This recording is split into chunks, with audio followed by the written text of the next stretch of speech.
Tonight we have Professor Gregory Reger, who is a photographic historian with expertise in processes spanning the early years of photography. Tonight, Gregory will offer a compelling look at the materials, methods, and milestones of the beginnings of photography spanning the years from 1839 to 1917. So without further ado, Professor. Do you want this? No, I think it's all right. It's all right. That's our attack dog. Her back legs don't work, but she's very protective of us. First, can't hear me? Can you hear me now? You can't hear me? Can you hear me now?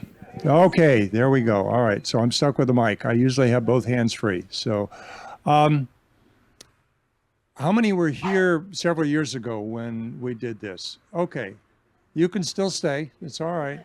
But thank you, Rebecca and everybody, for having me come back again. My area of expertise is I'm an old school photographer. I still use an 8x10 film camera. And I'm a huge history fan, much to the chagrin of my wife, Lanny, who's in the front row.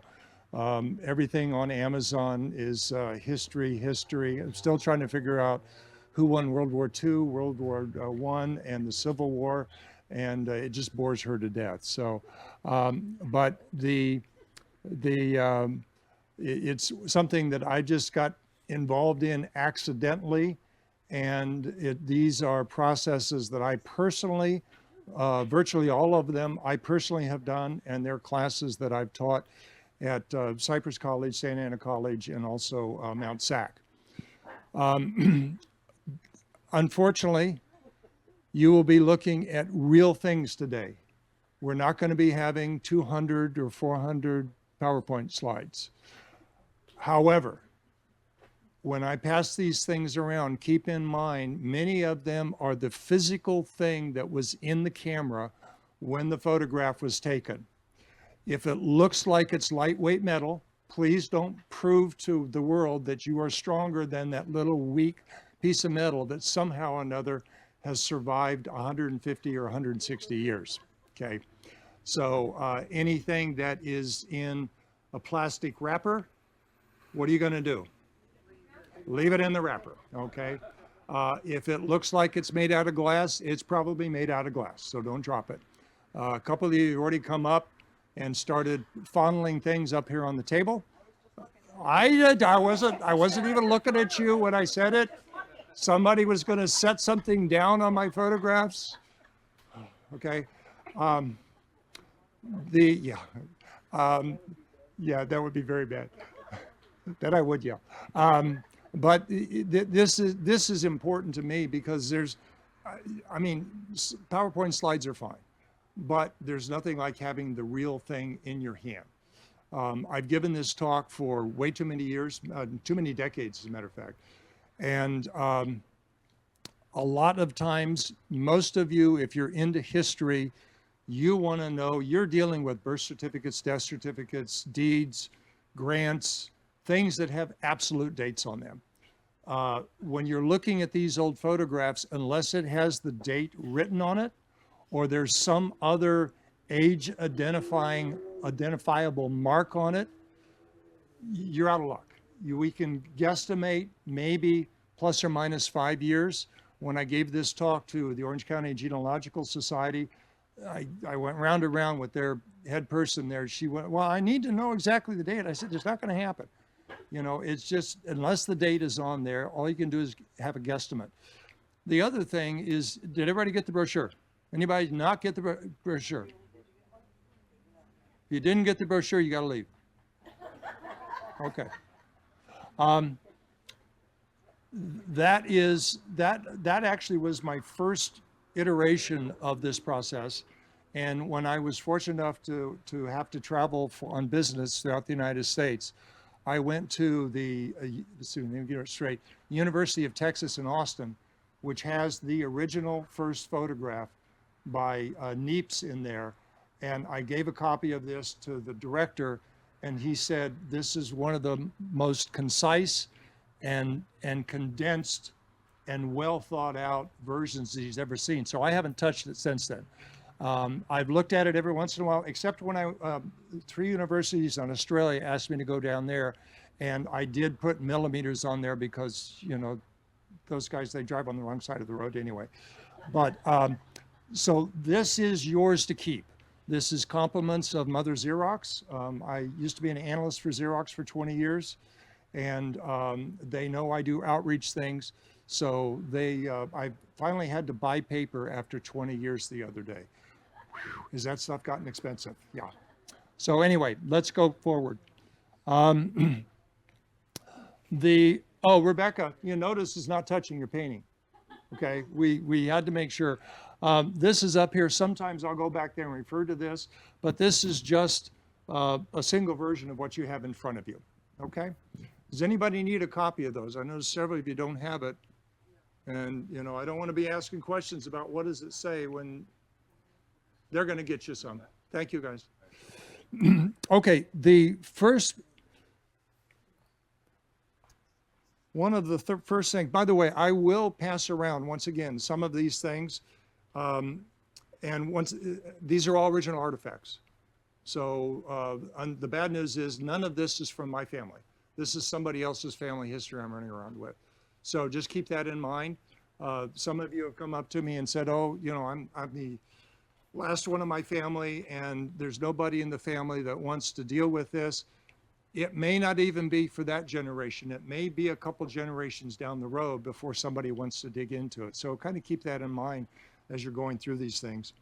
The problem that they had with photography is not, they knew how to capture an image with light sensitive things. Their problem is they didn't know how to stabilize it. The term we use, how many old photographers do we have in here? When I say old, I mean, know what a film is, fixer. Yeah, I love smell of fixer, sodium thiosulfate. They knew how to capture an image, but they didn't know how to make it stable because over time it would just continue to get dark. One of the ways that they had to get a likeness was to do what they call silhouettes. This was very popular in France. I think they still do these in Disneyland. Anybody know? Yeah. So, and a skilled silhouette artist could knock these out in just a few minutes. And you can see a lot of these. This is a pretty simple one, but it is very detailed. And some of them actually have coloring on them. And Rebecca, I'm going to task you on that side. And I'm sorry, your name? Not Gregory? Okay. Yeah, that's my name. If you kind of gather these in the back as they make their way back to you, I'd appreciate that. So this is a silhouette.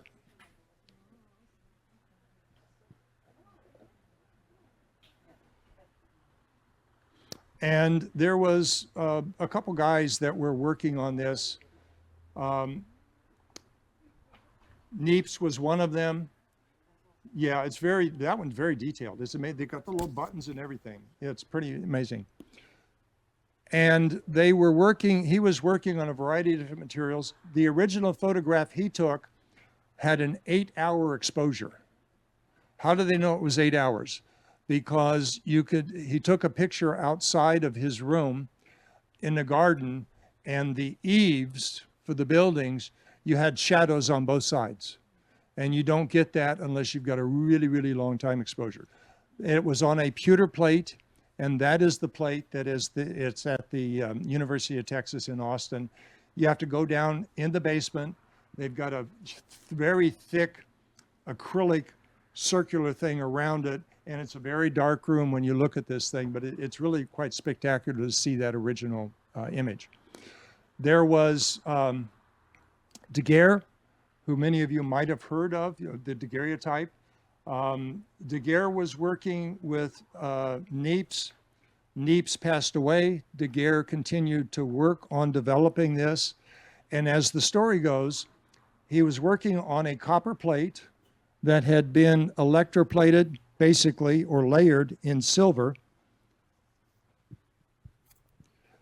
And this is why it was, I'm not going to pass this one around. I got one I'll pass around in a second. This is why they called it a mirror with a memory. Can you see how it's reflecting light? Okay. And as the story goes, he sensitized the plate. And I will pass one that's in a frame. and one where you can see the back. It's on a copper plate.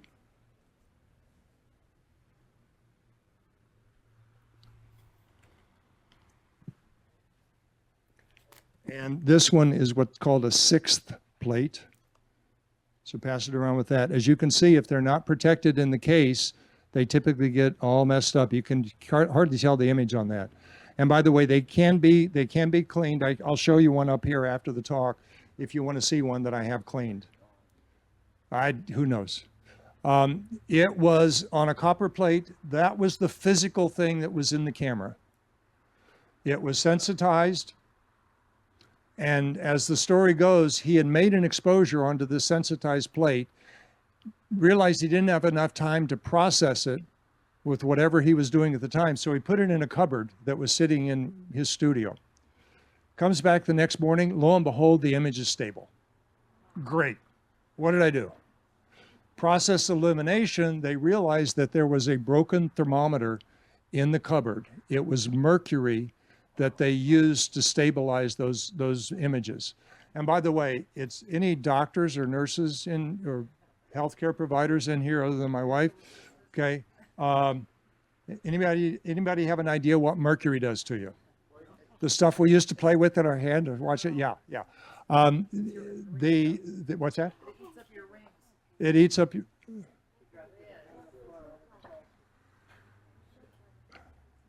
Don't make me put you in the back of the room. Okay, just be careful. By the way, that's why I'm passing those around and not the good stuff. Okay, just in case. Accidents do happen. And there's some things up here that will be for show and tell after. So this is fuming mercury that they use to cure these. And fuming mercury, Alice in Wonderland, the Mad Hatter, okay? Any idea what that came from? Mercury is used for what? To cure the beaver pelts for the hats in England, and these guys would go insane. Yeah, so this was dangerous stuff. Now, how many of you know somebody who has? My students get used to, if I stop talking, then they look around to see who's in trouble. Okay, so because I don't like yelling, I don't like talking over people. So, where was I? How many of you know somebody who has a full-size, life-size oil painting of themselves in their house? Me neither, okay? During this time, the people that have that now would be able to afford a daguerreotype back then. This was not for the common person. And because that was the physical thing that was in the camera, if you needed 2 of those, you'd have to sit through 2 settings. So open up to page 1, or 2 actually, upper right-hand corner, upper left-hand corner, sorry. And it talks about daguerreotypes, and it talks about how the process was done, 1839. Daguerre announced this to the world. Now, right at the same time, William Henry Fox Talbot was working on a different process in England. And as the story that I've heard in a book that has been published, there was a rivalry between the 2 of them, and they had a mutual friend. And Fox Talbot's was telling the guy about his process, and he said, "Oh yeah, I'm making progress. It's called salted paper. I use paper. I now have a negative that I can make mini prints." And the guy, "Oh, that's interesting."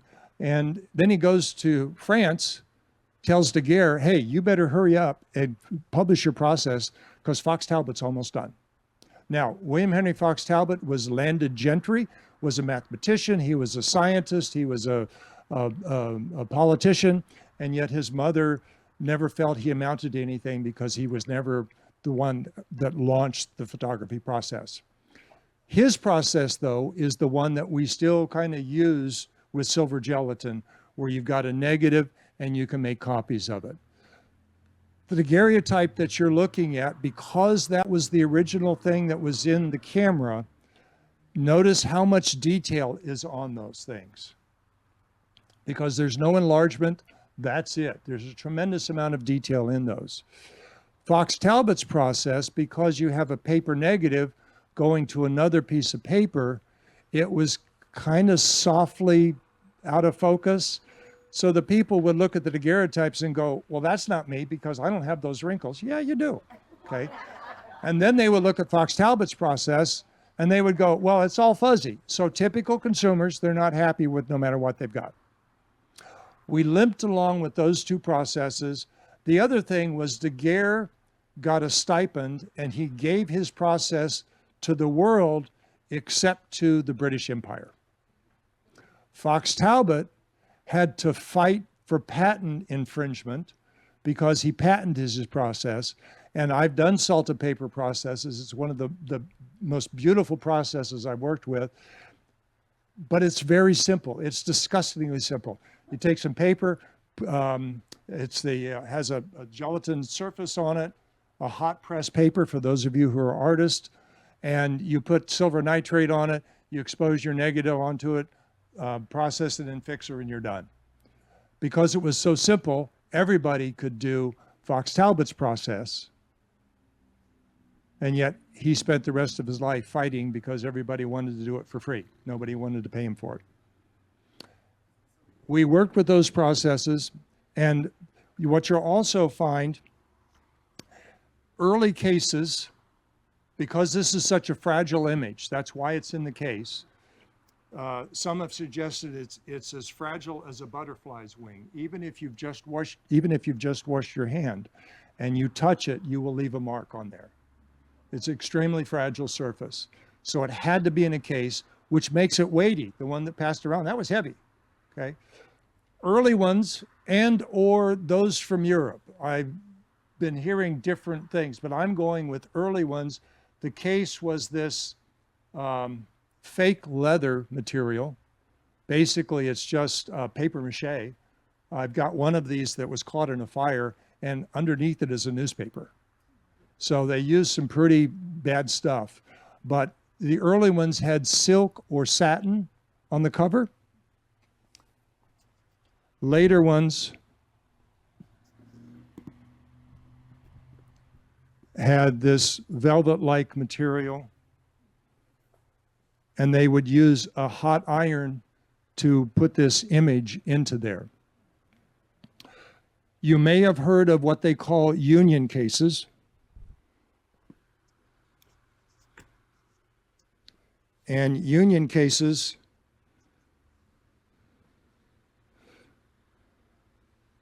where did it go? I'll go with this one. Union cases were the ones that had hinges on them. It did not get the name Union from the Civil War, North and South. This was an early form of plastic, so it was a union of sawdust, shellac, some sort of pigment. It was heated up, put into a mold. The mold had hinges on it, and now you had, this one is an octagon. Now you had a really nice fancy case.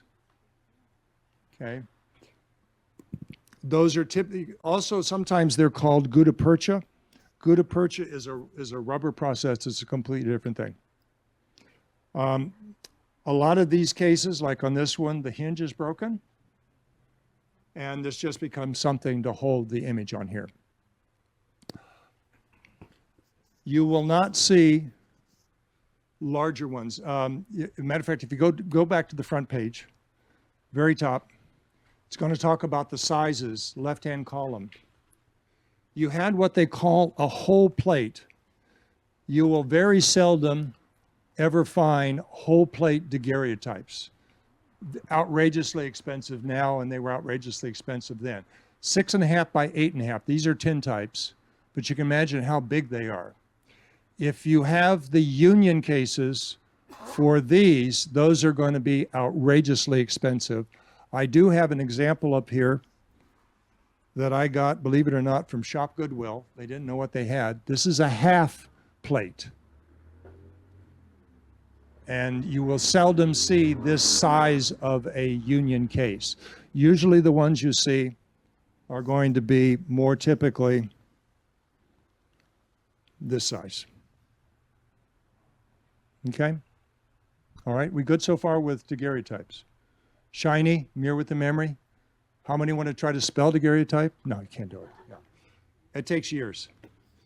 One of the things that sometimes happens is you come across other type cases. This is one that's some sort of probably a low-end silver or silver plate. And you'll also notice that the overmat that is on your daguerreotypes, as well as your tintypes, which we're going to get to in a second, the early ones were simple. As they got early or later, 1839 into the 50s and the 60s, then they started getting more ornate. So remember we talked about the case, where it's very simple versus the fancier one. Same thing goes with the overmats. Let me find a simple one for you. This one's pretty simple.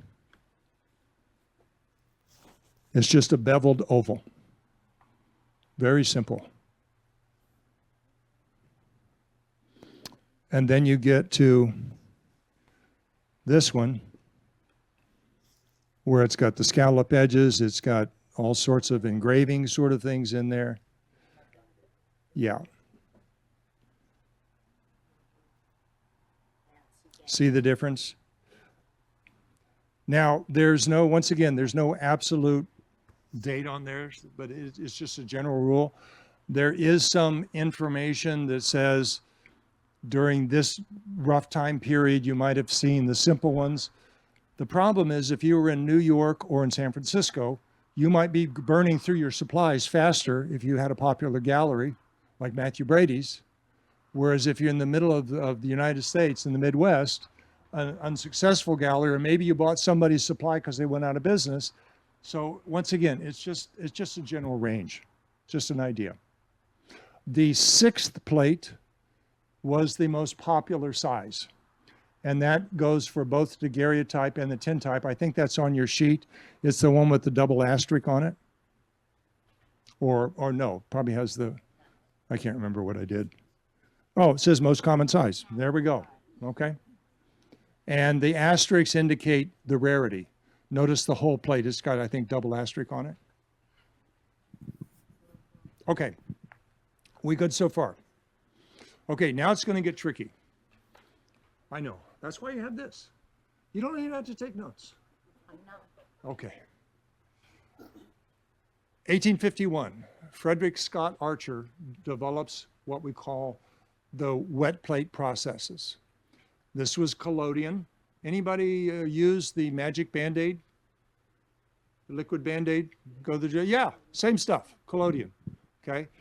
It's also used in the movie industry to make it look like you've got a scar, because when they apply it, it kind of puckers the skin a little bit. The collodion has ether, alcohol, and gun cotton in it, okay? You go, well, okay, no big deal, right? William Henry Jackson, he's out photographing what we now know as Yellowstone National Park with a glass plate camera that has a negative that's 20 by 24 inches of glass plate. Okay. So those of us that remember the days of 35 millimeter with the camera in the bag and the 2 or 3 or 4 or 8 lenses with you, you got nothing on William Henry Jackson. He's running around there. Now, in order to work with this wet plate, you've got to find a dark tint or a wagon that is light tight. The collodion has the viscosity of Karo syrup or motor oil, depending on where your head's at. You pour it onto the plate. You make sure it evenly distributes onto the plate. You pour the excess on one corner down and back into the bottle. You take your glass plate, put it in a bath of silver nitrate until it has this creamy color to it. Take it out of there, put it on a rack, let it drip dry. Put it in your film holder, which is dark because it's got a slide there. Go out to your camera, which you already have set up. Put the film in, open the holder, expose it, put the slide back in, go back into the tent and process it before it dries. Well, you go, okay, no big deal. Beautiful weather today, no problem. Well, what if you're Francis Frith in Egypt in the summer and it's 120 in the shade? Remember, ether and alcohol in the heat, flammable, plus, well, how do you go to sleep when you have surgery done? Ether, or whatever they use now, right? Or you're the Bison brothers up in the Alps in the winter where it's going to freeze. Okay? So William Henry Jackson is out in Yellowstone. His mule, named Hypo, crashes and burns. Okay, you are a photographer, you know what hypo means. Mule crashes and burns off the side of the hill. He's got to go back to civilization to buy all new stuff and go back out and rephotograph it. Now, keep in mind, these early processes using this wet plate process, if you wanted a big print, you had to have a big negative. So he was getting 20 by 24 inch prints that were contact prints. Absolutely gorgeous. We don't have a process where we can take little images and turn them into big images yet. You want a big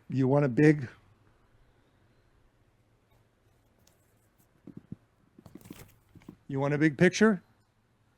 You got to have a big negative. So this is probably an 11 by 14 camera, because it's certainly bigger than an 8 by 10. Yeah, Wow's right. Now, what do you notice about it? Other than there's a bunch of people. They're all very serious. They're all serious, yeah.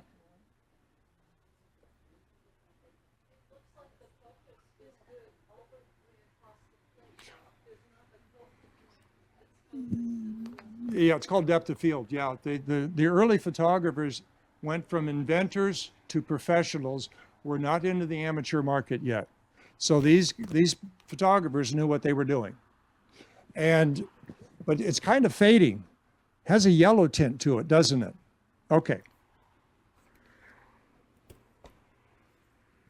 Those were on albumin paper. Now, I know many of you are looking to touch things. Okay. Yes, you're going to touch it. I want you to touch this one because these aren't mine. I don't care. Albumin paper was very thin. Egg whites. If it has a purplish cast, which this one does, it was toned in gold chloride. If it doesn't have a purplish cast and it looks like it's fading, that's because it wasn't properly washed, or as we say in Indiana, washed, and they didn't get the hypo out of there, and it wasn't fixed properly.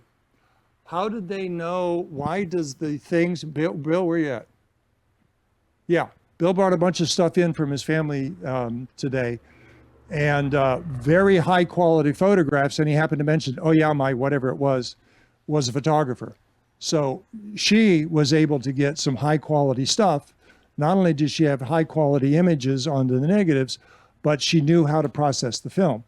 If you toned it in gold chloride and it wasn't properly washed and fixed, the surface would mottle. So they inadvertently had to do what we now call archival in order to get the gold chloride to look good onto the print. And that's part of the reason why in Bill's collection, he's got so many beautiful images, because most of them have that gold chloride treatment to them. Now, there were three processes. If you open up to the second page, collodion processes, left column, Frederick Scott Archer, 1851. You now have what we call tintypes and ambrotypes. How many of you have an ambrotype or seen an ambrotype? Tintype? Well, Rebecca, yeah. Okay, tintype? Okay. So if you were guessing what kind of, by the way, ambrotype is on glass. Tintype is on metal. What kind of metal do you think the tintype's on? Tin? How many think tin? How many don't know? How many think teachers are sneaky and they're asking, okay, yeah, okay. It's actually on iron. They actually did. They called it originally a ferrotype. But your next question is? Why did they change? Because they used tin snips to cut them out. Okay. And how do I know that they're magnetic? Because this is a magnet. So how many of you think the ambrotype, which is glass, is also magnetic? No takers? No? You sure? Here's your chance. Come on, jump in there.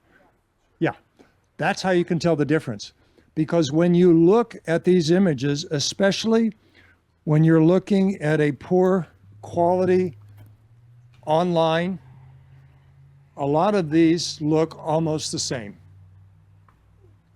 Your daguerreotype, your tintype, and your ambrotype will look the same. Daguerreotype, how can we tell if it's a daguerreotype? Tweak it. If it looks like a mirror with a memory, I'll show you a secret when we get towards the end. How can we tell if it's a tintype?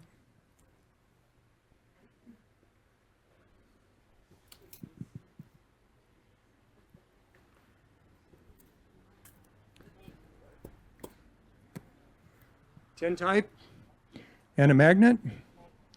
These are on Potter's patent paper holders. I refer to them as PPPHs. Okay, because you say Potter's patent paper holders 10 times really fast, and that is attracted to that. What is the difference then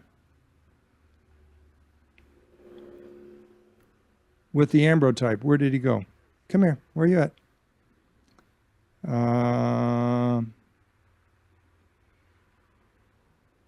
Oh, here you are.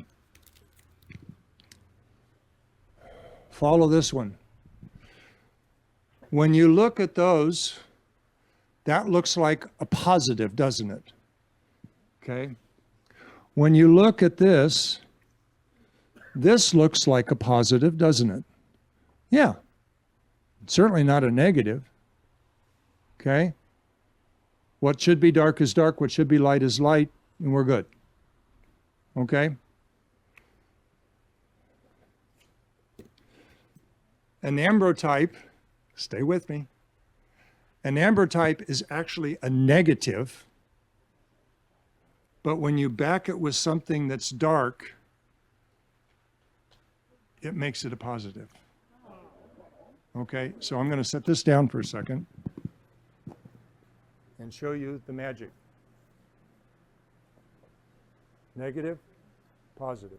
Look at that. And that is it's dun dun dun dun dun dun dun dun dun dun dun dun. Negative, positive.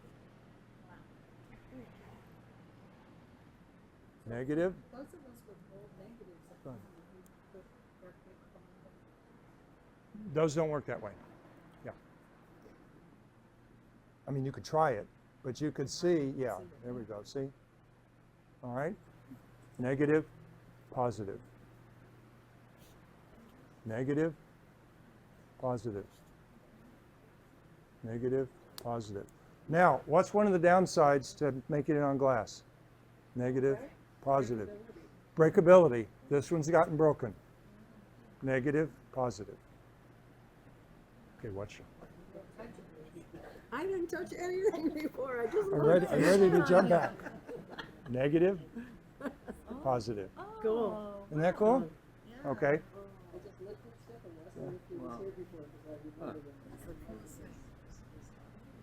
Negative, positive. So, early ones were backed with just black paper. Early ones were backed with just black paper. Somebody finally realized, hey, let's just paint it with black. Solves the problem.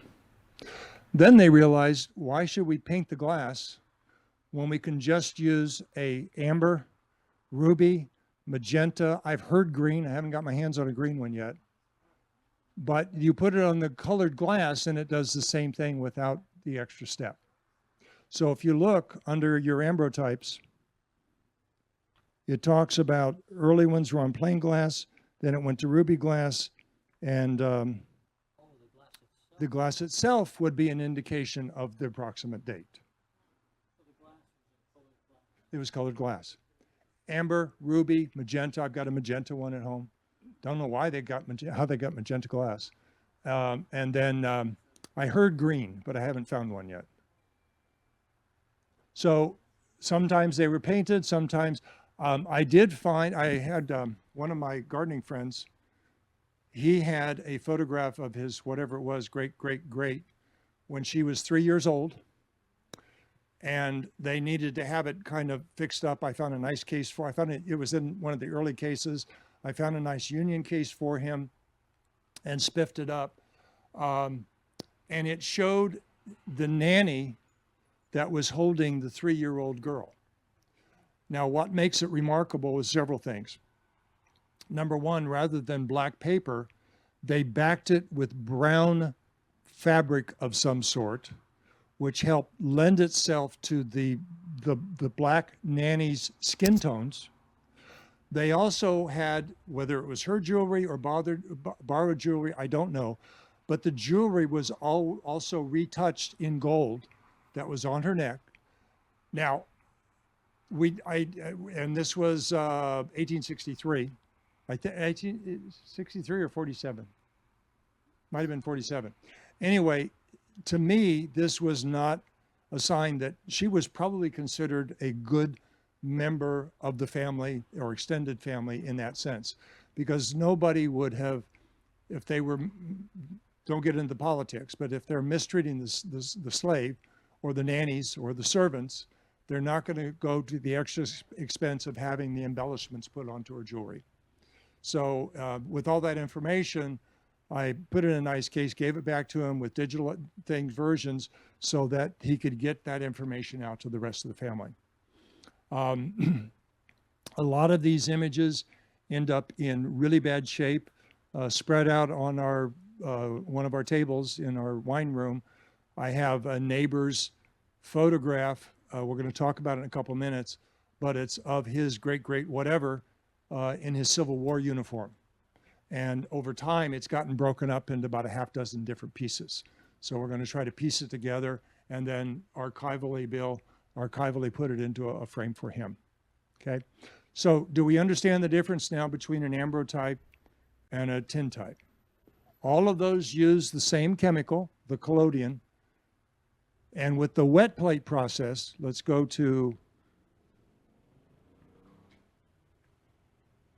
let's go to page 3.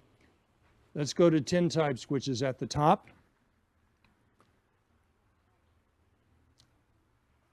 I bought literally a shoebox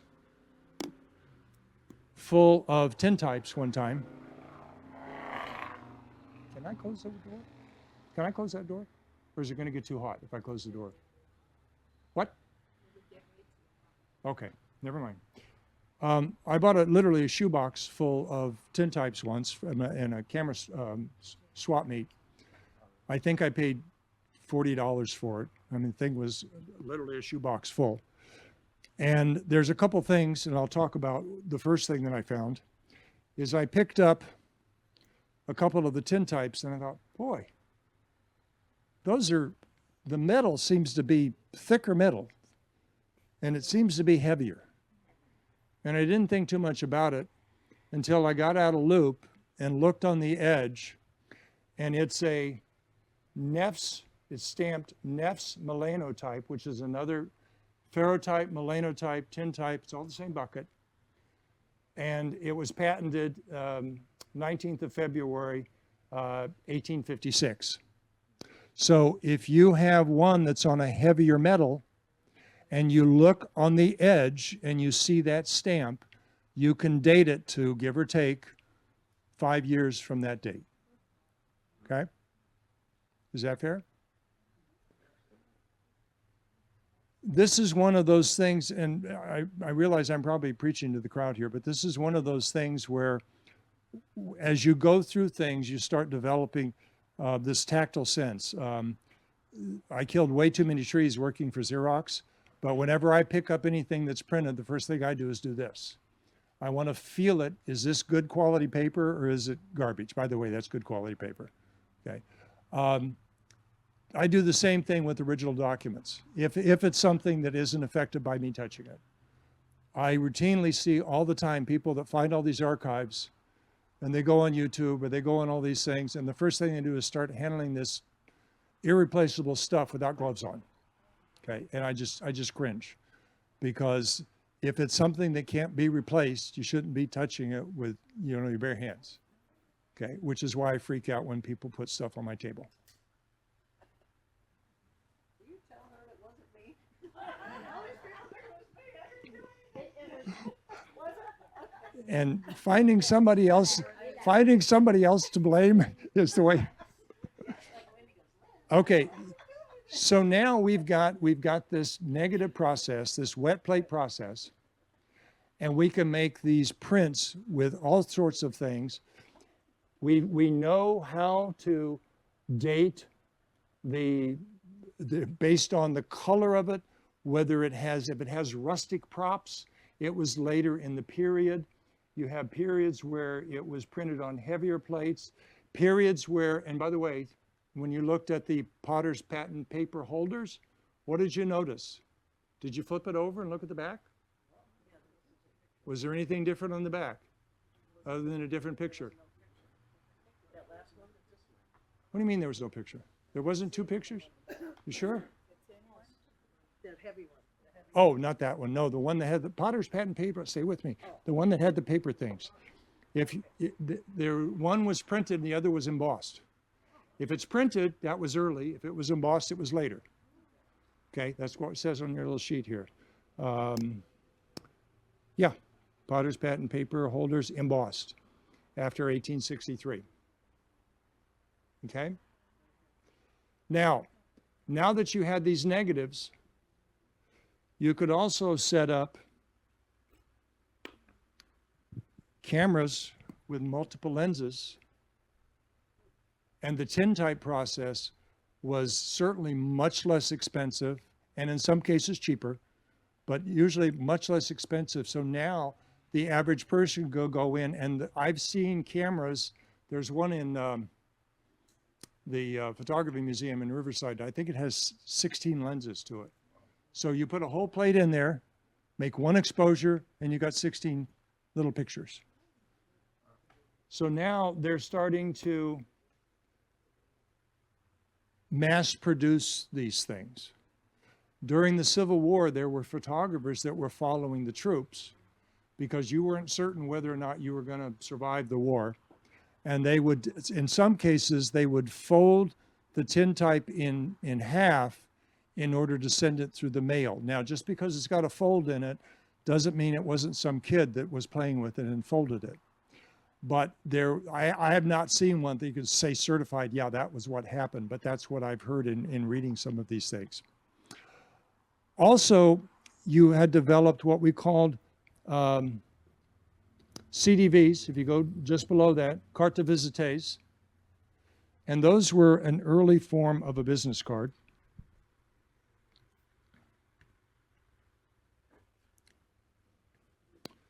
And quite often they were on albumin paper. And why don't I have, oh, okay.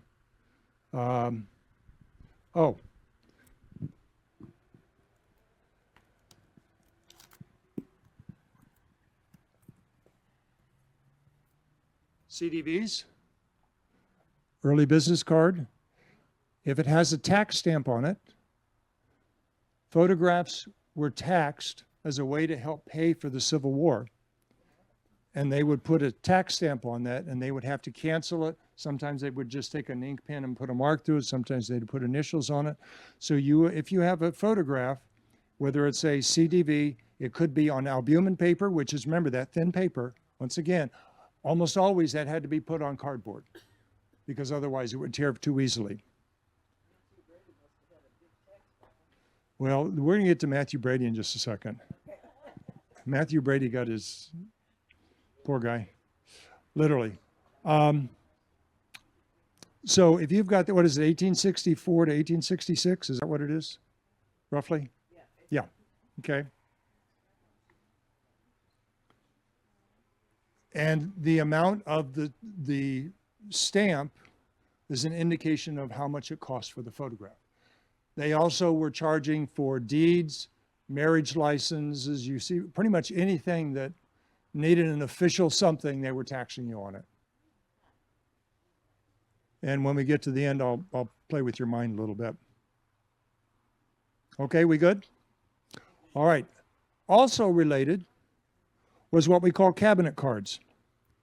Cabinet cards, remember, this is the same size of the negative. Cabinet cards, early on, whoops, hang on.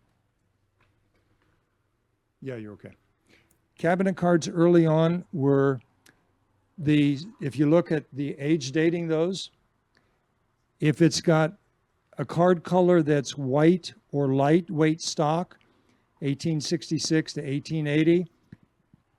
Here's an example of a simple treatment on the edge. Here's an example of a scallop. Which one's the later one? The scalloped, okay? So the thickness of the card, how the edge is treated, all of that is a rough indication of the age. How are we doing on time? I'm not paying any attention to the time.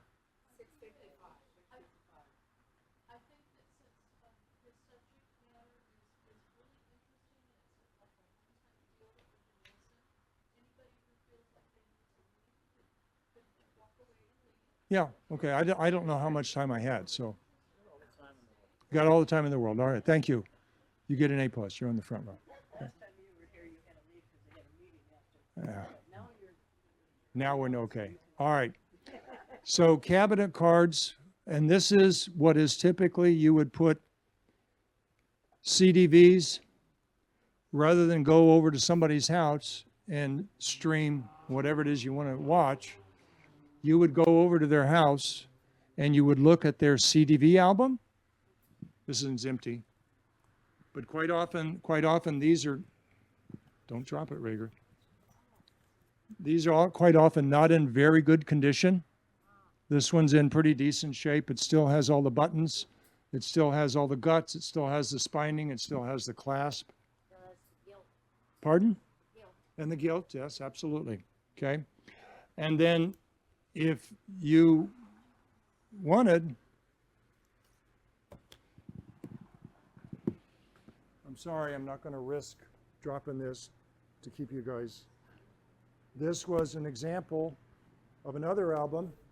It's lost one of its clasps, but the images inside are very clean, very clean. And obviously it was somebody that had some bucks up. And sometimes you see this treatment here. This may mean that that person was deceased, maybe. Deceased, dead. Where you got the fancy scrolled, yeah. But once again, if there's like, see, here's another example.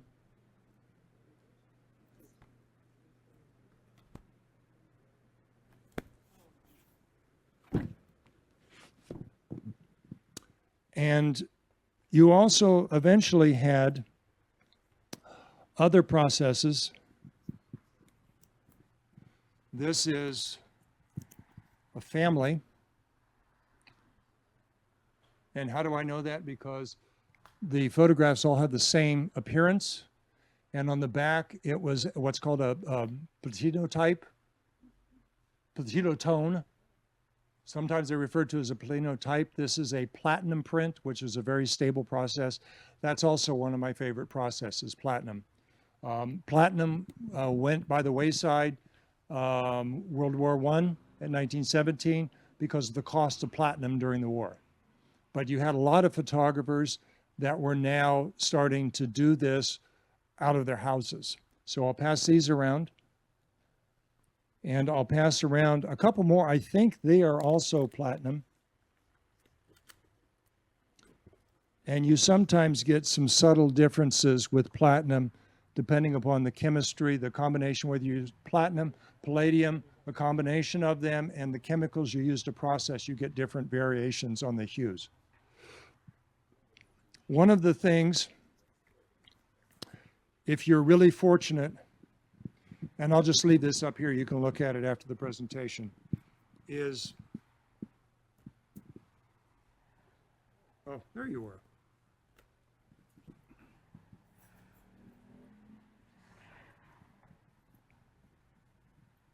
This great-looking couple, Uncle Sam and Aunt Margaret Chapman. And what do you notice about it? Well, no, these are all toned in gold chloride, so that's the purple. But yeah, they could do that vignetting. They put a piece of, I have one at home with a negative where they had a piece of lightweight construction paper or kids' scrap paper. They'd cut a hole in it the size they wanted and move it around during the exposure. That's how they would get the vignetting. Simple, a little bit more complex, scalloped. And on this one, I can tell that they did retouching on the negative because if you look closely, her skin looks like orange peel.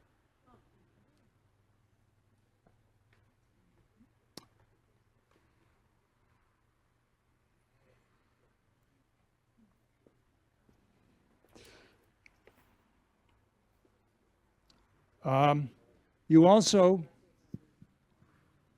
would start seeing commercial photographers. What do you notice about this? Wedding? The backgrounds are different? What about her hairstyle? The same person. Same person. Hair doesn't look like it's moved a bit, but yet it's two different images. The addresses are two different addresses in the same building. So back then, what you would do is you would go to a building, and if you wanted a wedding photograph, you'd go to whatever it was, the second floor. And if you wanted a portrait in a communion gown or whatever you call those things, you might go to the first floor or whatever. So sometimes you see that sort of thing going on as well. And you started seeing wedding style photographs. One of the things that changed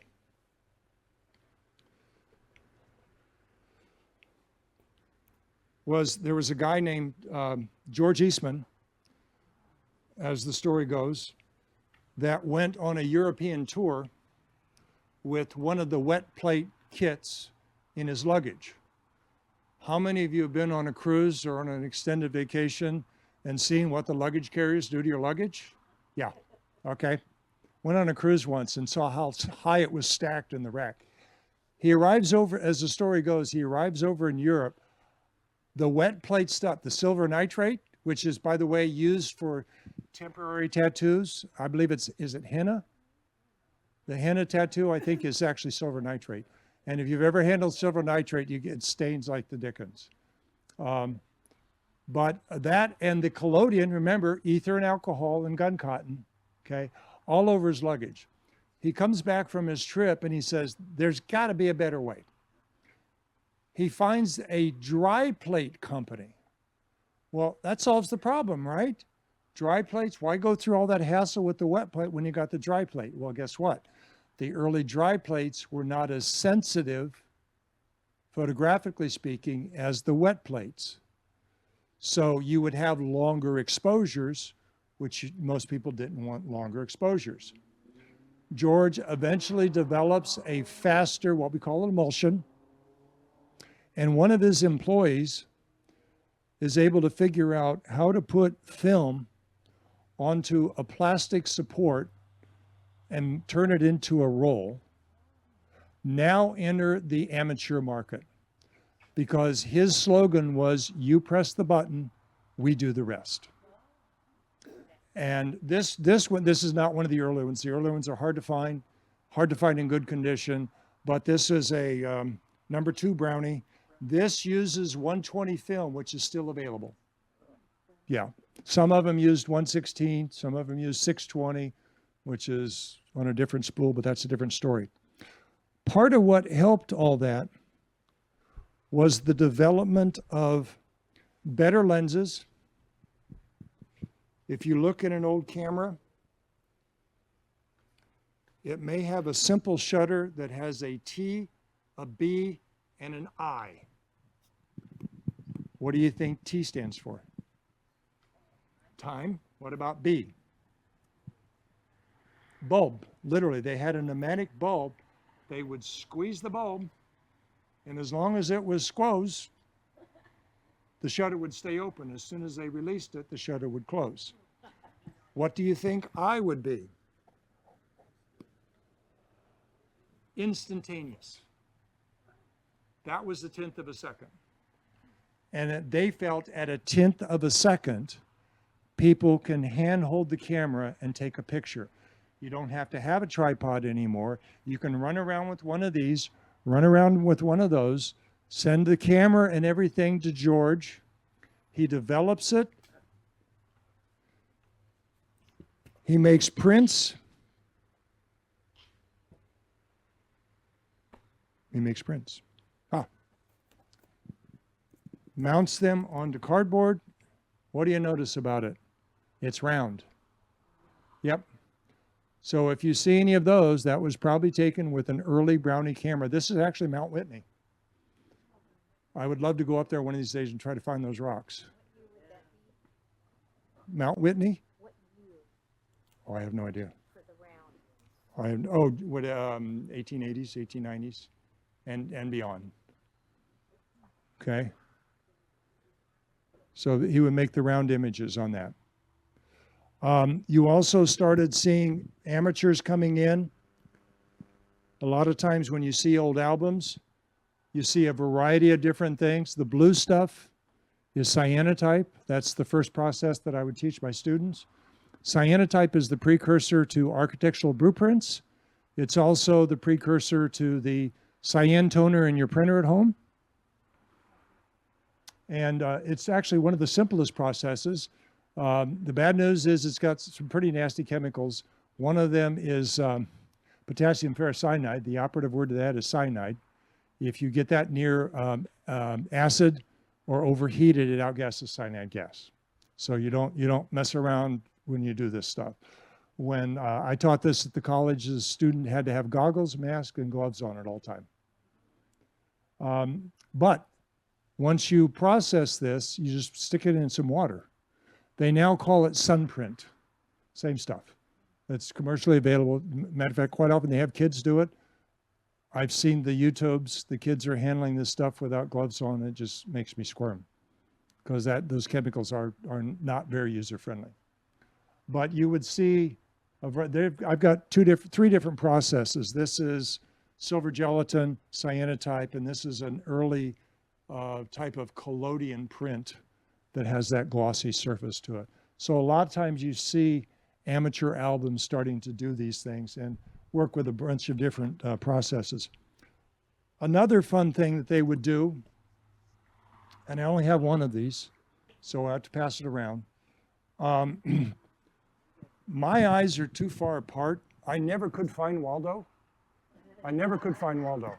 So my face is too fat to fit in here, but if you be gentle and don't do what I did, you should be able to move this until it comes into focus for you and see that 3D effect. What they had is a camera that had two lenses.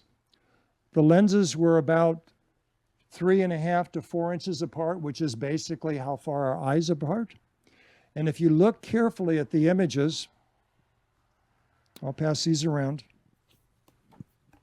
Early ones were on your favorite albumin paper. Later on, when they mass produced them, this color one was halftone process that they would hand color.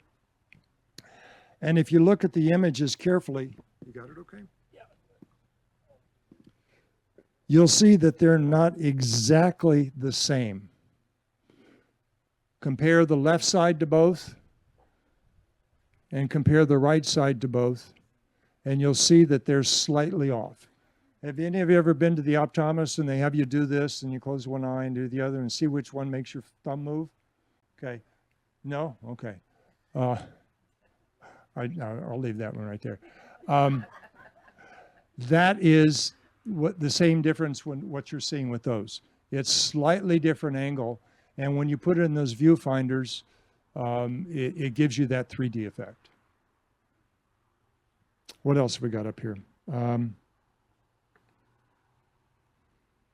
Oh, one of my favorite processes, and to be honest with you, it's the first one I learned, was photogravure. I now know that you do not want to learn photogravure as your first process, because you don't know until the end of the third day you screwed up on the first day. It's that unforgiving. You may have heard of Edward Curtis and his series, The North American Indian. And I guess I'll start this over here. This is one of the prints, photogravure. How did I get into photogravure?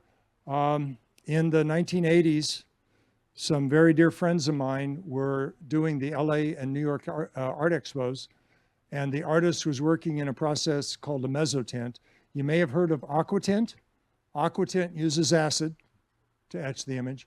Mezzotint uses a special tool. What'd you do? Don't look at the other picture. Don't look at the other picture. Somebody's going to come behind you, and then they're going to mess it up, and then I'm going to yell at you. It's okay. I don't. There's people waiting over. Look at.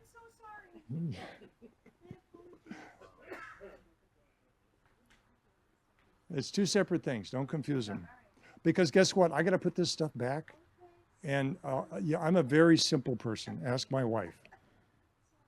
Okay.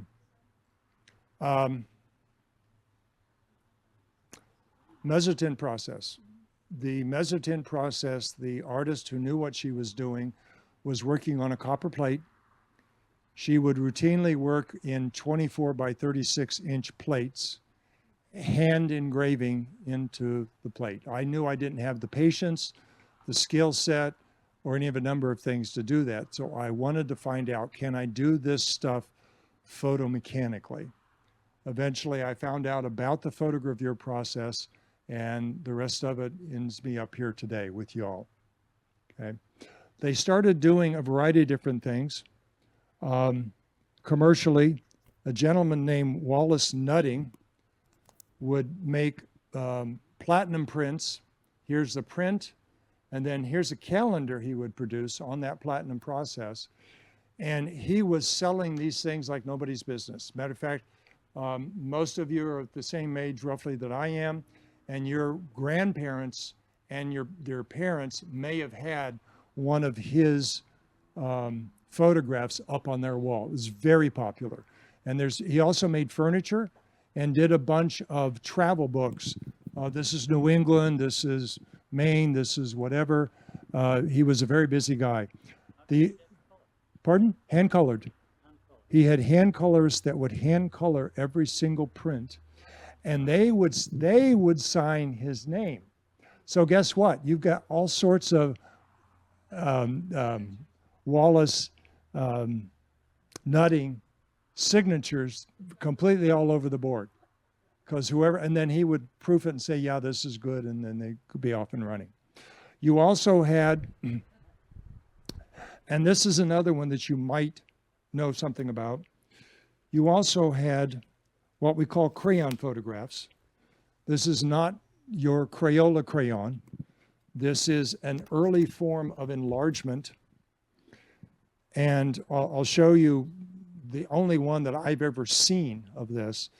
But this, when you first look at this, you go, well, it's too detailed to be a painting, but it's really not detailed enough to be a photo, or not sharp enough to be a photograph. It's actually both of them. This was an early form of copying an original photograph, making an enlargement onto really poor quality paper, and then they would hand color this. How do I know that? And typically those were in an oval bubble glassed frame, usually fake burl wood. I gotta put the mic down for this one. Okay, test. What is this?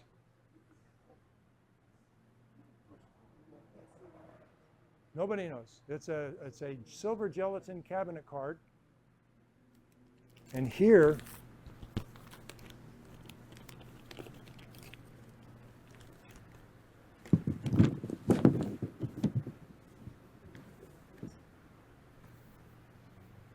here is the crayon photograph of that. Anybody see any difference other than one's color and one's not? That's not the right answer I'm looking for. Well, yeah, okay. What about that medallion that's on his lapel there? The medallion disappeared. So my question is, why, actually you can see it, that's why I pulled it out of the plastic. You can see where it was, and they colored it in. I don't know. And yes, I've taken a loop to it, you can't read it. So, was he part of, he was old enough when this was done to probably have lived through the Civil War. Was he northern, southern? Southern, didn't want anybody to know, who knows? Was he part of a fraternity? Nobody knows.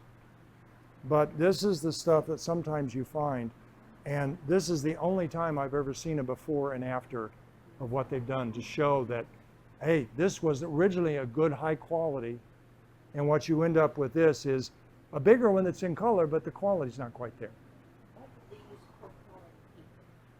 That was an early form of silver gelatin enlarging paper, and long before people like Ansel Adams is doing the good stuff. Yeah, just poor quality. I mean, these things, I mentioned to you the neighbor that has the great-great-grandfathers.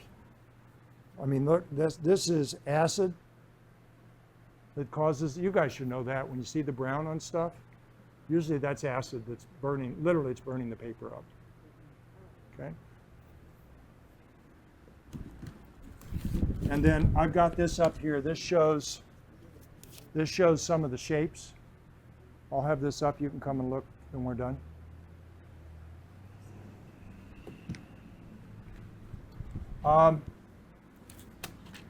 Here's other examples, but the quality is much better because they didn't make it quite as big, and the hand coloring is certainly better.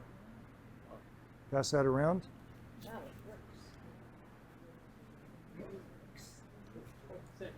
You got water, please? You're being such a good girl. I know. Where are you at? She's thirsty.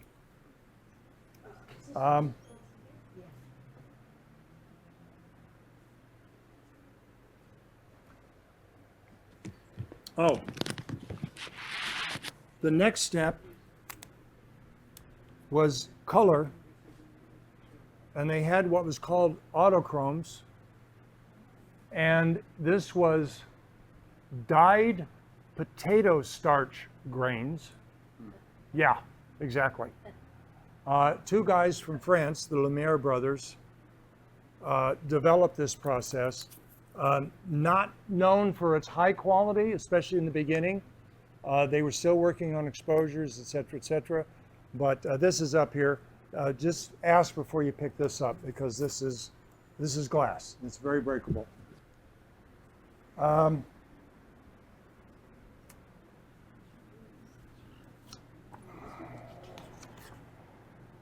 Oh, one more.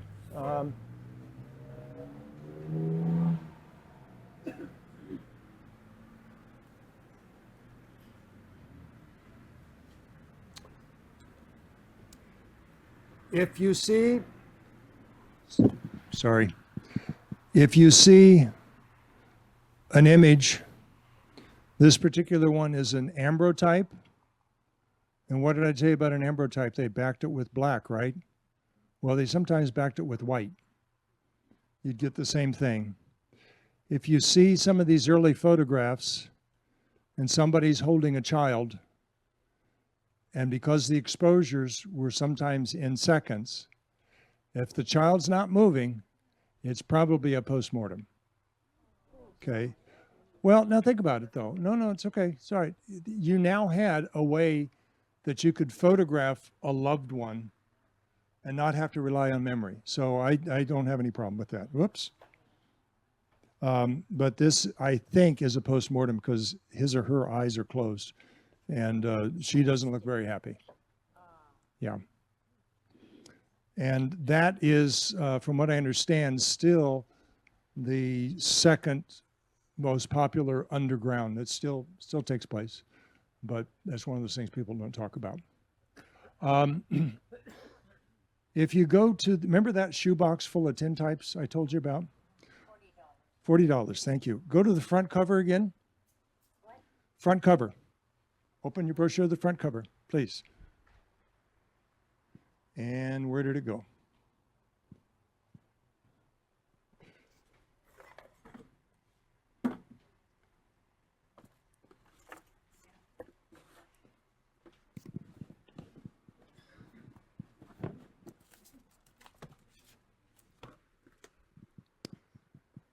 At the bottom of that shoebox was 2 daguerreotypes. And if we look, this is at the top of the page. If we look at the one on the right, what do we see? What is she holding? No, it's actually a daguerreotype. Yeah. So I'm going, oh boy, maybe she's holding the old lady. No, she's got I took a loop and looked at it. It's actually a daguerreotype of a man.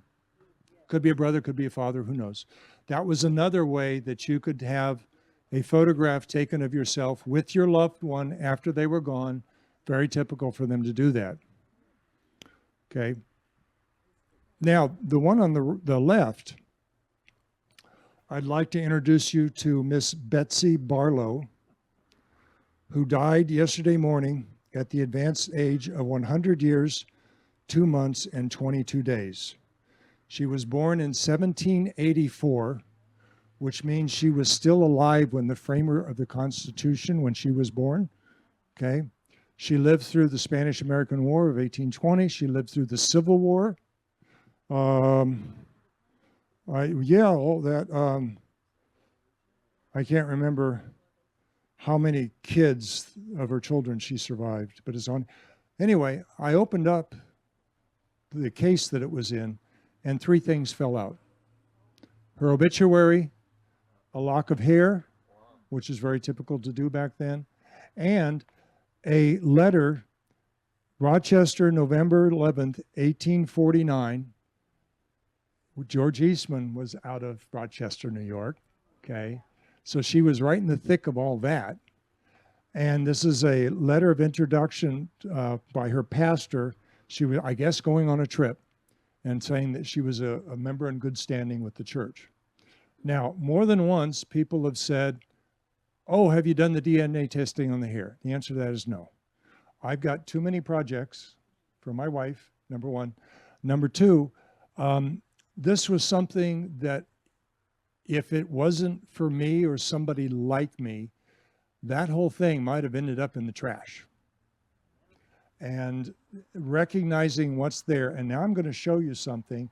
Do not do this when you go to an antique store because it will freak them out, okay? I guarantee somebody will come unglued. Take the image, gently, looking at you, gently turn it upside down, tap it until the image comes out.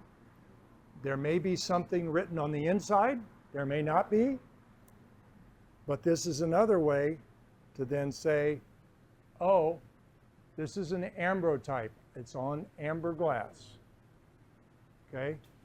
To get it back into the case,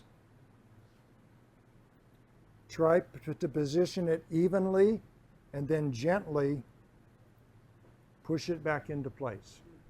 Some of them come out real easily. Some of them you've got to sit there for a while. Don't do what I did and stand over 3 feet of concrete, okay? Do it over a table so in case it pops out and you don't catch it. But that's how you open up the case and sometimes find wonderful things inside. But do not do that in an antique store. It makes them crazy.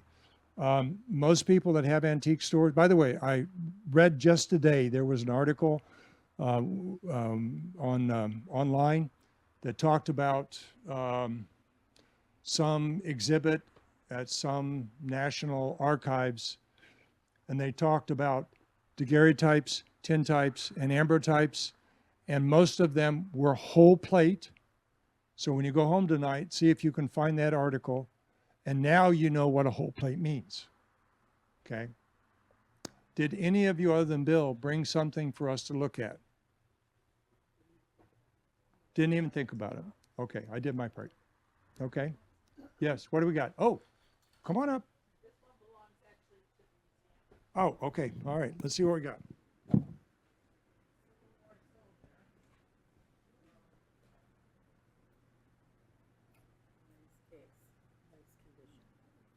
Oh, yeah.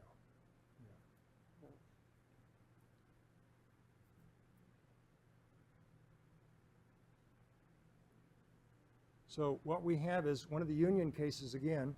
This is probably a quarter plate. It says 1/6 according, oh no, well, Well, that's, there's I a took that from your. there's a thingy here somewhere. Where did it go?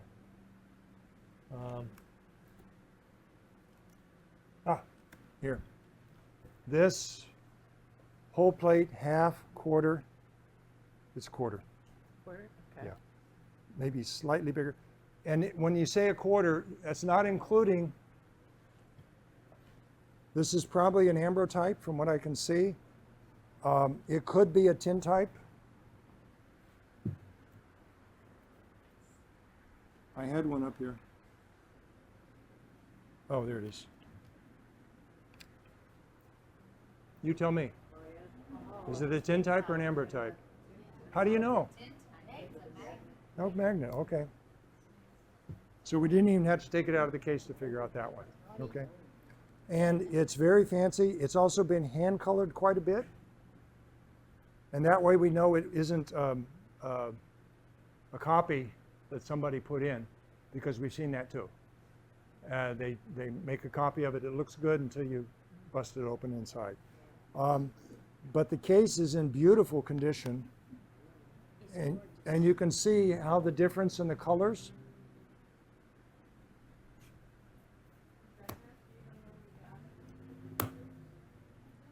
Browns, dark browns. Yeah.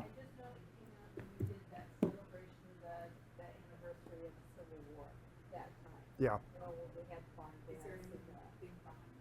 No, I ain't taking it out. It's not mine. Yeah, yeah. No, this is beautiful though. Can we put it up here and just let people look at it without touching? Sure. Okay. No touching. It's on display to be seen anyway, so Yeah. might as well. Yeah, and I will leave this. Under normal circumstances, it's in that little glass case on top of the big glass case. And you guys can have this. Thank you. Okay. Ultimately, because I was in tech support sorry, I'm not used to mic. I was in tech support with Xerox. I did not sell the equipment. I did not fix it. I was the poor schmuck that made it work on your network. I'm the one that had to explain to people the difference between the pretty cobalt blue that you see in PowerPoint and explain to them why it prints purple on a 4-color device. This is why I have gray hair. And believe it or not, my background in 19th century processes helped me tremendously. For those of you that by the way, you have a whole generation or two that has no idea who Ansel Adams is.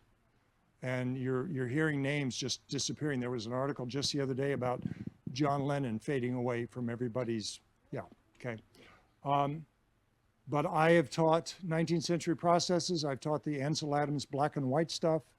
And I deal with the digital. I've got I've got this stupid thing, which takes remarkably good photographs. Don't get me wrong. But for me, there's nothing like these old processes. And my background is what helped me explain things to people when I was answering the questions why their printer was doing what it was doing in working for Xerox. The file format has to do with it, the resolution. People still are taking out of focus, camera movement. I mean, just we've come so far, but yet we still have the same problems we used to have. That is basically all I have. I've got things up here spread out. You're welcome to come up and look. Please ask before you pick something up, because if it's something that I'm really freaked out about, I probably won't let you touch it. But it's one thing to look at the display up here of different images and to kind of see the chronology in what we talked about today. If nobody else brought another image, then we're done, Rebecca.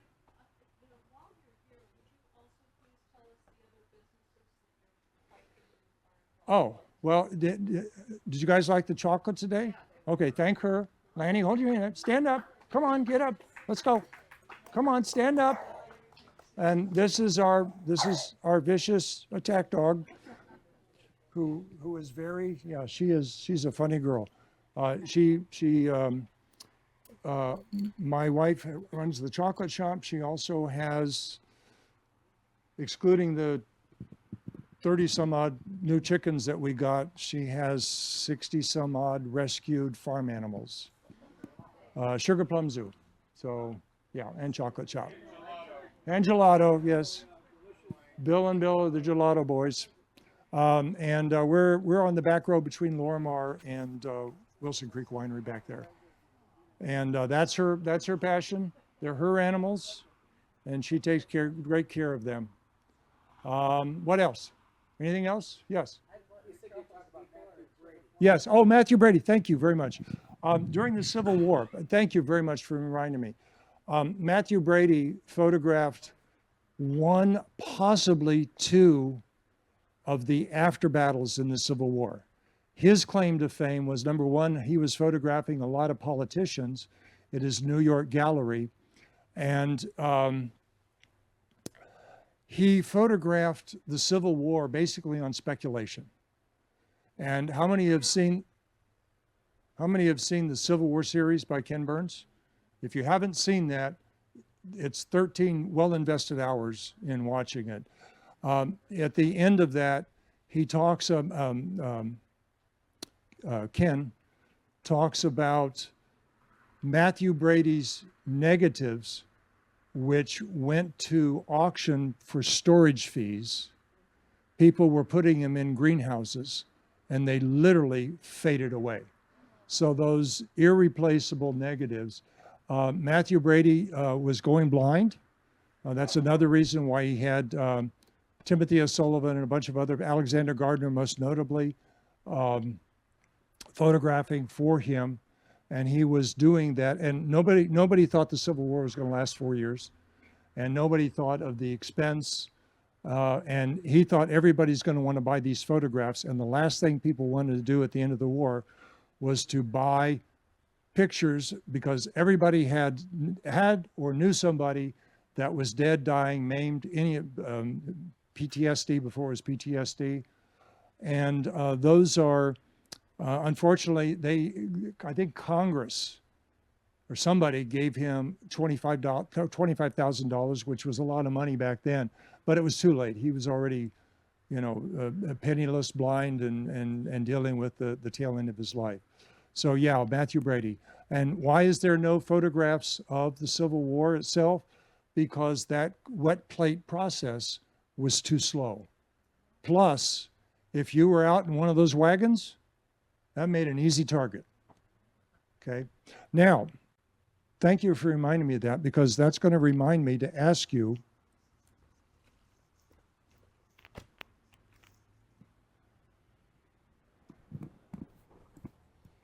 these are a bunch of CDVs, carte de visites. You'll notice that these two have the tax stamps on them. So we know those were 1864 to 1866. This one is very different. On the back, this is, first of all, it's a Confederate soldier, a 3-star general. The photographer was in Nashville, Tennessee. I lived outside Nashville for 4 years growing up. And it's got a tax stamp on the back. So what do those things tell you? Pardon? Could have been. I don't think, by the way, while we're on the subject, the reasons why there's not that many Confederate photographs of the war is there weren't that many photographers. Their resources and their manpower were used elsewhere. My guess, and this is a guess, is because it has the tax stamp on it, but it was in the South. By then, it was after the war, because now they were paying taxes to the North. Prior to the war ending, they would have told Uncle Sam to stuff it. Okay? Yes, ma'am. I did some research on early California families, and some of them out here, even though it was after the Civil War in their family albums, they have Civil War generals. I saw one out here in Stonewall Jackson, across the County, so I guess there were people they admired, maybe. Could be, because you could have, the CDV craze was started in France, and you could get these photographs of actors and actresses and politicians and slip them into your family album and pretend that they were relatives. Now, you mentioned Stonewall Jackson.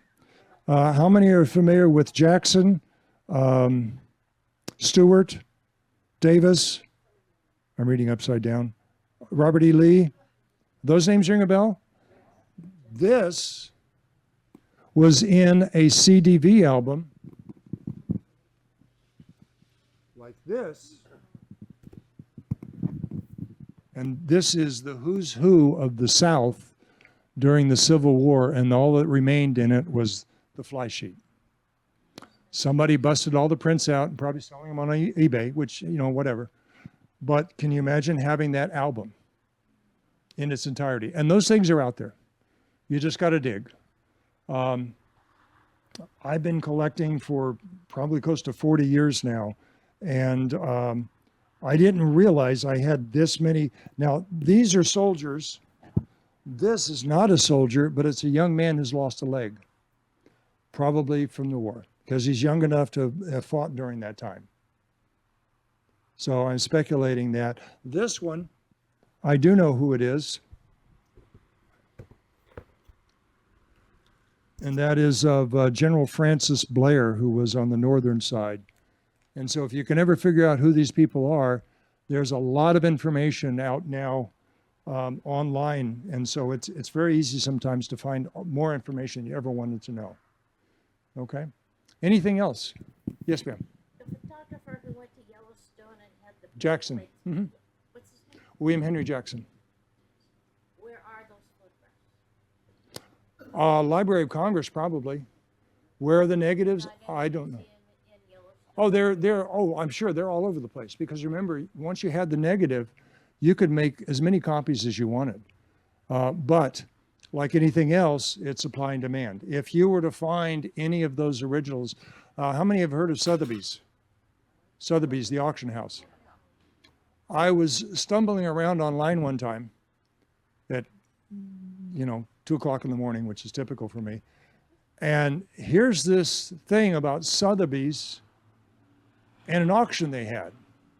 So what did the next day or two during daylight hours, I called Sotheby's and said, hey, I read about this auction thing. Do you have a PDF file or anything about, because they had the first auction of some of these old images.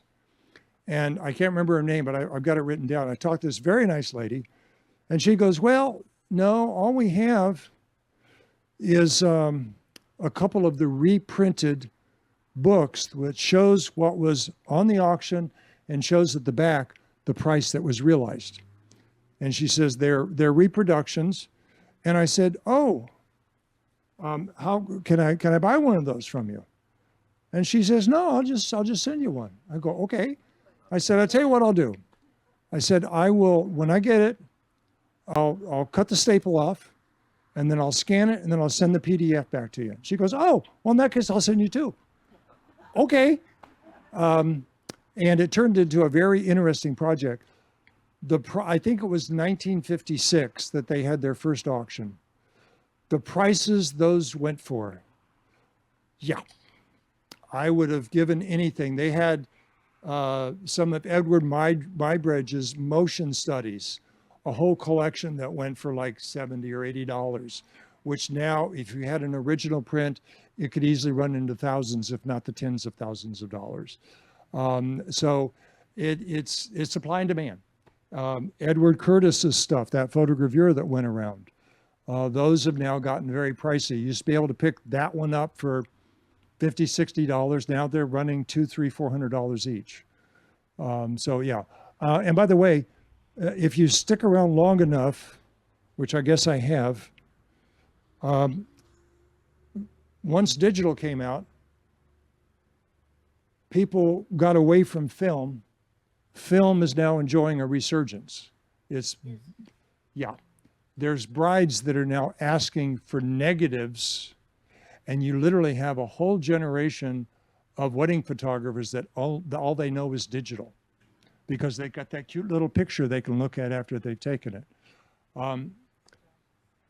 I don't do that many weddings anymore. I've done give or take 500.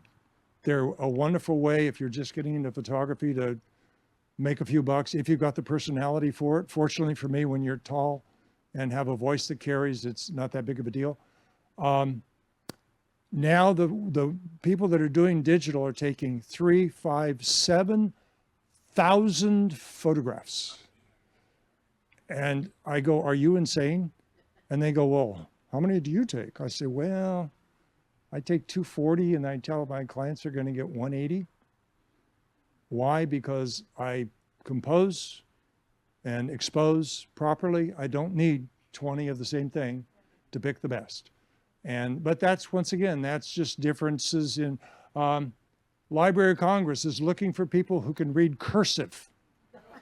Okay, you guys laugh. You all are laughing because you can read cursive. Yeah, stick shift. What's a clutch? Yeah. And because literally the last couple of generations are not taught that. So yeah, I thought that was very interesting. And of course it's Old English and, a lot of weird handwriting, but I thought that was something interesting to do as well. Anyway, before Rebecca kicks me out, anything else coming or going? Yes, ma'am.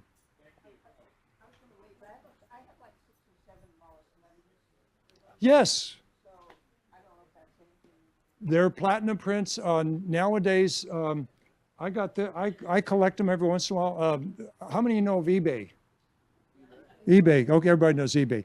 How many know that Goodwill has their version of eBay? Yes, that's where I get a lot of my stuff. Shop Goodwill. And that is where, if I look long enough and hard enough, I can find things that the seller doesn't know what it is. That's how I got this. They didn't know what they had. And you just gotta, but that doesn't mean, the downside to it is if you buy something from them that is mechanical or that works, like a camera, and it doesn't work, you can't send it back. So you're done. Anything else? There was some comment over here. Yes. Yeah, like the what would somebody pay for something at an antique store? Here's the rub. A lot of antique stores say it's a daguerreotype, but it's actually a tintype. Daguerreotypes are going to command more because there's fewer of them. Also the condition. Now, when I handed those around to you, one of them was in really bad shape.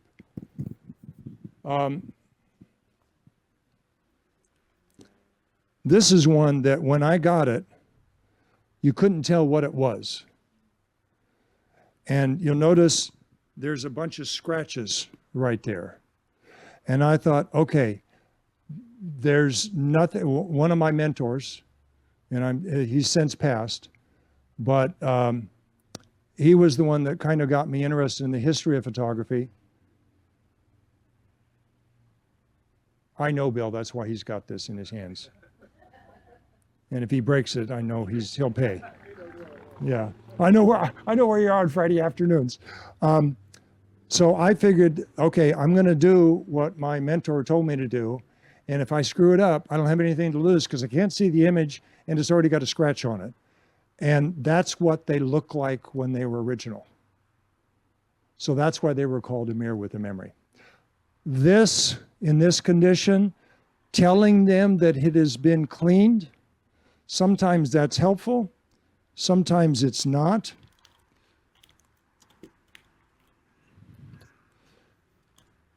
They would take, and you can barely see it, they would take the copper plate, put the overmat on it, the glass on that, and then tape it with some type of rice tape to help seal it, and then put this binding material around it. If it doesn't have the tape on it, somebody's messed with it. So that's another reason, if you're seriously considering buying some of these things, this one is a prime candidate for cleaning. It's just way down here on the list. A good daguerreotype in that size, expect to pay, if it's in a plain case, 80 to $1.25. If it's in a union case, it could easily go for 85 to as much as 200. As the size goes up, the price point goes up. If you find a Civil War tintype, hand-colored in a quarter plate, that could go for even $500 to $750, $500 to $750. There was a story going around years ago about a Civil War reenactor photographer who was going around and doing some of these original processes around the reenactments. And somebody came up to him and said, "Oh, can you tell me anything about this soldier?" And he goes, "Where did you get that?" He goes, "Oh, yeah, I bought it." Well, I can't remember what the number was. "I just paid $500 for it on eBay." He had taken that photograph of that person. So it was a contemporary daguerreotype, which is why if you're looking, you want to make sure it's real, make sure it's got the tape on the back. That's the hints and tips. Tintypes, very commonplace. Size does matter. Big, more expensive. Hand coloring, more expensive. That was an upcharge. Ambrotypes, if it's not broken, maybe half of what a daguerreotype, half or a third of a daguerreotype, same thing for tintypes. Half, third, or quarter. If it's in bad shape, I mean, I've got so much stuff at home that's in bad shape, including sometimes, and I've got examples of here, ambrotypes that are going bad. Here's one where the emulsion's falling off and the iron is starting to rust. So that, and here's another one where it's starting to rust. And that is very typical. I mean, you know, stuff gets old, stuff gets abused. These things weren't in cases. I've gone to trade shows. These are 6 foot, 8 foot tables, and the images aren't flat like they are here. The images are on edge, and there's box after box after box after box. Somebody's family history that somebody's trying to make a dollar on. And I understand that. I mean, yeah. Yes, ma'am. I have a picture of my grandmother as a child, born in the 1880s. Uh-huh. It's metal. I'm assuming it's a tintype. Probably a tintype. They still make them in the 1880s. Oh, sure. Yeah. What does your sheet say? What do your notes say? That's what I tell my students. I know what the notes say because I wrote the notes. That's why you have the notes. If it's in there, that's what I'm going to tell you. Okay, yes, they were. By the way, that means it was probably later in the period. That's when they started doing the rusty things, carnivals. You go to the carnival, Coney Island, and they'd have, you know, a railing or a bale of hay or something or a stump that you would. Okay. Yeah. Well, go home, take a magnet to it. Anything else? Come here, going. It doesn't tell me anything. It's the square edge and it's about 5 by 7, but it looked like it was on a dark background. And I do now notice that I'm enlarging it. She is holding a There you go. booklet of something. I think Something. Yeah. I think Is that on paper or metal? I need to look it, but Okay. If it's on metal, it might be a tintype. If it's on paper, it's probably early silver gelatin. And that's probably what it is, silver gelatin. By the way, when you guys scan something, what did you notice at the bottom of this? I don't know. Okay. How many of you calibrate your monitor? That's what I thought. How many of you calibrate your printer? Oh, you can calibrate them? Okay. This is a Kodak. It's called a Q13 grayscale. It's usually bigger than this. And color bar. This is what the museums use when they scan stuff in. Because during COVID, when I was teaching the history of photography class at Mount SAC, we had to make half-hour, 45-minute long videos for the people to look at. And I scanned all the stuff that I had for my class with this in it. So this helps identify what those colors were. Not what you're seeing on your monitor, your uncalibrated monitor, shame on you. Look at you, okay? Or on your uncalibrated printer. And by the way, even if you calibrate the monitor and calibrate the printer, it doesn't necessarily mean you're going to get what it originally looked like. So this is one thing that I find very helpful, because if I send this image to somebody and their monitor is way out of whack, all they have to do is go, oh, does the white look white, the gray look neutral gray, and the black look black? If the white looks green, your monitor's wrong. If it looks blue, your monitor's wrong. If it looks white, you're probably good. So look at anything, Library of Congress, anything from Roger Fenton, who photographed the Crimean War. Any of those photographs that are online, almost all of them at the archives will have this grayscale and color bar. And that's a must-have. I don't know, have you got one of those, Rebecca?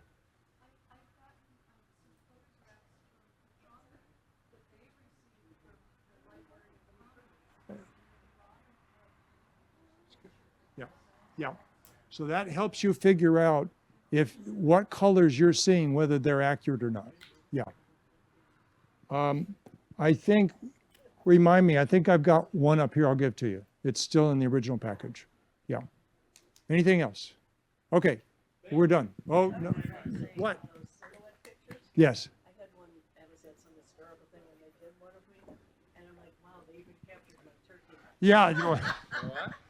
They did such a good job. So it's a beautiful job. The eyelashes, and you see this turkey that's Back to you. All right. Thank you, Professor Egger. All right, once again, thank you for being here tonight. July 28th is the fourth Monday of the month.